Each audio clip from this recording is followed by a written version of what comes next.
Hey y'all, Melissa here with you today, and today I'm going to be talking about how I made these bustier dresses that my daughter and I wore for her adoption finalization. So a few caveats before I get started today. First of all, this is not like my typical project video. I'm not going to show you a step-by-step. I don't have a step-by-step to show you. I'm just going to be talking about my process. You may or may not find that helpful, but I'm not going to be able to show you exactly how to recreate this dress because I didn't document that. The second caveat is that if you follow me on Instagram, you know that my daughter is adopted from foster care, and I've shared pretty much all I'm comfortable about sharing that process over on Instagram and the things that she's given permission to share.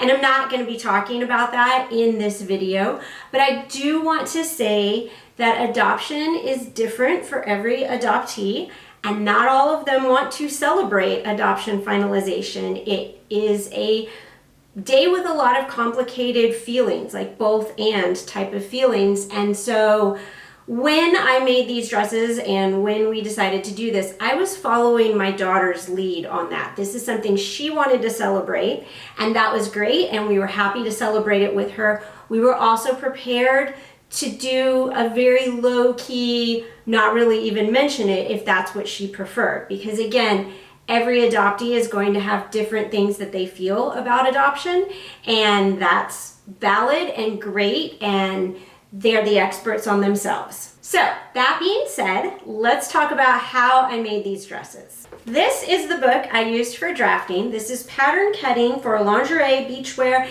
and Leisure Wear by Ann Hager. And I had already been using this book last year, actually last couple years. I'm not sure how long I've had it, but I originally bought it because I wanted to be better at drafting swimwear for myself. So I got this book, but as it says, it also lingerie drafting. So I got into the section on drafting, actually this page is swimwear. Here we go, drafting corsets or bustiers. And I went through this process, I drafted my pattern, and then I went through lots and lots of iterations to get this to work the way I want it. I actually went through 5 drafts before this one, and then there was still a problem that I'll tell you about in a minute.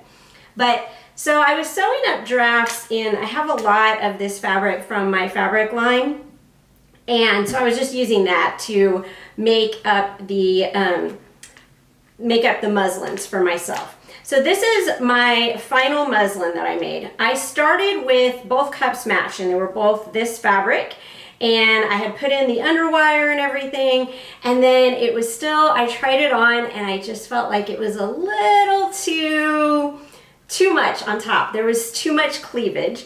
So I made one last modification to this band on the top here, and I'll show you the pattern piece. You can see how it gets wider in the top middle here. I actually took this line and I brought it up by almost ½ an inch, and that gave me a little bit more coverage back on the top, and I felt better because this was a court proceeding, so I wanted to make sure I looked, court appropriate, even though it was over Zoom. So this top then, once I finished making this, I put in the boning, I put in the underwire. It's just, I never finished the bottom because that wasn't important.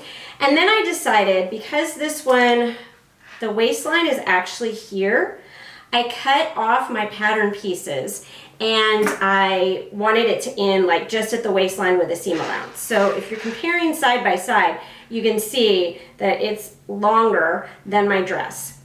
In some ways, I wish I had gone ahead and left it a little longer so that there wasn't kind of a bump at my waistline where the boning ended and there wasn't any more shaping below that. So that's something, if I was making this again, I would probably consider that. I would still attach the skirt at the waist, but just having those extra couple inches of shaping below it, I think would have been more comfortable, I think, the dress, because there was boning kind of like digging into my waistline a little bit. The other thing I didn't do on this muslin that I learned that I should have done is I did not, it's like fully lined and everything, and the first cup was, in like this, and then when I took the cup out and changed out the top, it started looking like this.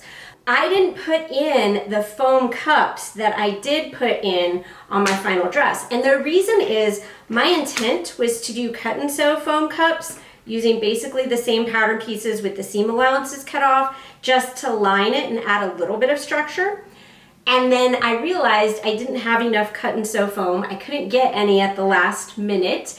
And so I went to the store and I bought foam cup inserts, like the kind you can buy in the for swimwear, that's like already molded into shape.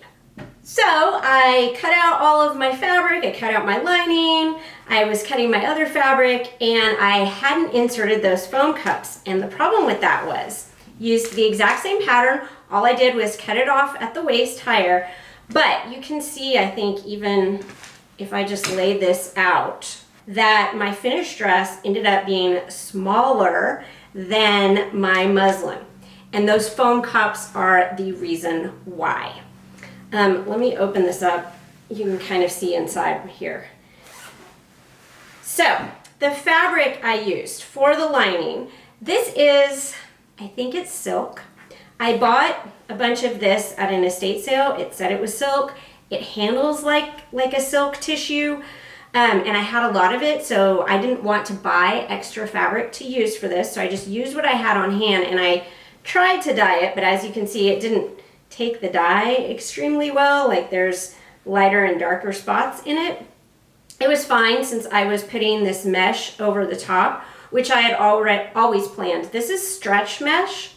I got this from Spandex World, and I use stretch mesh for my daughters as well. I really like how it looks like tulle, like it has that same netted design, but it drapes a lot more. So it's not as stiff as tulle. Anyway, so that's the outside. The inside of mine was this dyed silk fabric, and then it's got the cups in here, and you can even see, like, the fabric doesn't even go all the way into the cups. And it's not because the cups were a different size than my cups, because I literally like sewed the 3-piece cups together, and then I put it on top of the molded cup, and I like cut the molded cup to fit this. It just, the structure of them takes up so much room that it took up 2 inches of my bodice, which I discovered the day before our adoption finalization. So I tried on my dress that morning, and at that point, it was like I had some straps kind of tied on. I hadn't finished this top of the strap yet. And I had the zipper in, and it was only sewn to like this layer. I had not added the bottom layer. Actually, I don't think I had even added this top layer here. It was just attached along the top stitching there and along the zipper. So I hadn't like attached it all in the front, like the side seams, none of that was sewn on, just the back was long. And I went to try it on just to make sure that it was going to fit, and it would not zip. Like, I'm telling you, like, the back went like this. It zipped up to my waist, and then it was like this, and I could not get it zipped any further. And so I started investigating. I came back, I was comparing pattern pieces, I was comparing it to the muslin, and I realized there were 2 inches missing from this, and it was those cups were just kind of not letting the fabric stretch and move, and they were causing all kinds of problems. So luckily I had used 1/2 inch seam allowances, and luckily, since there's, you know, the back, the side front, and the front pieces, I had a few places I could let fabric out. I did not let anything out on these front seams here. I did let out these side seams, and I let out these side seams, and I let out the back and redid the zipper. And I bought myself the 2 inches that I needed to get this zipped up, but I still couldn't zip it by myself that day. If you're a woman, you know how weight can fluctuate, and I don't know if it was stress or what, but I could not zip it myself. So I texted my neighbor and I was like, hey, can you come zip me up into a dress? And love her, she came over and she zipped me into the dress so that I could feel okay about going ahead and finishing sewing it. All right, so that was a whole thing. Because of that setback and having to let everything out and everything before I finished the dress, I was sewing until past 11 o'clock the night before our finalization, and our court was scheduled to start at 8:45 the next morning. So I was really going through like alternate dress scenarios in my head because my dress wasn't finished, my daughter's dress wasn't finished. Like I basically just stayed in my studio all day, and the coach, gotta love him, he brought me food, and he even hand stitched some things when, you know, it got down to the wire about getting things finished. Let me talk about how I did the sleeves, or here, the straps. So what happened is I wanted a little more coverage because, again, court, and I had, you can see the actual cups here, and then I wanted this to kind of just add a little more coverage but also hold things up. So I cut extra long pieces. I gathered them at the top and the bottom. I literally took one of my cups that was not sewn in to the bodice yet, and I put it on the gathered strap and then used that to like cut this curve. And then I took the cup out, I cleaned up the curve, gathered it into this before sewing the cup in. So you can see it's like sewn in between the cup and the bottom half of the bodice here. After I did the whole letting the dress out, I needed to shorten the straps. So I kind of pinned them where I needed them to be so that I knew where that line was. And then I sewed new gathering lines, and I sewed 2 lines of gathering. And then I gathered this basically as tight as it would go with the fabric, like it wouldn't gather anymore. And then I did 2 lines of smaller stitching, stitched across, back stitch, went up, stitched across, back stitched. So this is held pretty well together. It doesn't stretch anymore really, and that's how I created those straps. You can see that they're also sewn into the back here, and the back straps are a little bit longer because I do have a little bit of a forward shoulder, and so that seam stands right on top of my shoulder because I did that. One other thing, I wanted to add pockets on both sides. I only was able to add one on one side. And another thing I liked about working with this mesh fabric, it doesn't fray, so there were edges that I didn't necessarily have to finish. So I just left like an unfinished hole basically in my skirt that disappears when I'm wearing it, and then the lining has the pockets in it so that I can put stuff in my pocket. For the bottom tier, again, I didn't have to finish that edge, thankfully, because this was the very last thing that got sewn that night. And I was gathering it and then stitching it onto the tier above. I have another video that shows like how to make a tiered dress, and it was the same process, just different fabric that I was using. So that is the basic process of how I made my dress. Let me talk for just a second about my daughter's dress here. So the setback with her dress didn't have to do with the patterning or putting in the foam lining or anything. For her dress, I actually used a pattern that if I had found it when I was drafting mine, I might have just fitted that pattern to myself.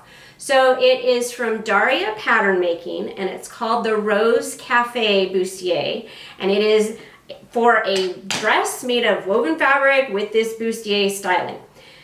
The pattern doesn't have the boning, but she has a tutorial, which I admit I did not watch, about adding in foam cups and boning. I just added them to the pattern myself because I had done that before. But the holdup with her dress was I got to the point where she needed to try it on, and she had originally kind of wanted these straps, and they, the picture that we were looking at, these gathered parts here just kind of fell like down on the arm here. So it went around and into the middle seam of the cup just like these do. Well, when I had that all pinned in place for her to try on, like she realized it kind of like, it really pinned her arms to her sides. She couldn't move them at all. because of that beautifully draped fabric, which looked pretty but wasn't super functional. So we went through a few iterations of what we could do about that on this dress. And what we finally came up with was she took the drape. We had gone through all these different ideas, and then we came back to that beginning drape, and she took it and she pulled it up and kind of like held it to her dress. And she was like, okay, if we do it here, then the drape stays up here, and then I have a little bit more arm movement before it pulls on me. So that's what we did. I literally hand stitched the drape into the side seam here and gathered it as I was stitching. And then on the back, you can see that hers has the same kind of gathered straps that we attached to center back. Her bodice is constructed from Duchess satin, which was much, much easier to work with than this tissue silk that I was using on mine. I absolutely should have purchased this to make my bodice and lining out of. It would have made my life so much easier. And then her skirt is just lined with that Duchess satin and then with the gathered mesh net on top. So that is how her dress was made. So that is how I made our dresses for adoption finalization day. And with my daughter's permission, here's a picture of us wearing dresses on that day so that you can see what they looked like. If you have any kind of general sewing questions about this process, you can leave a comment with those and I'll try to answer them. But I'm probably not going to get any more specific than I've already gotten in this video.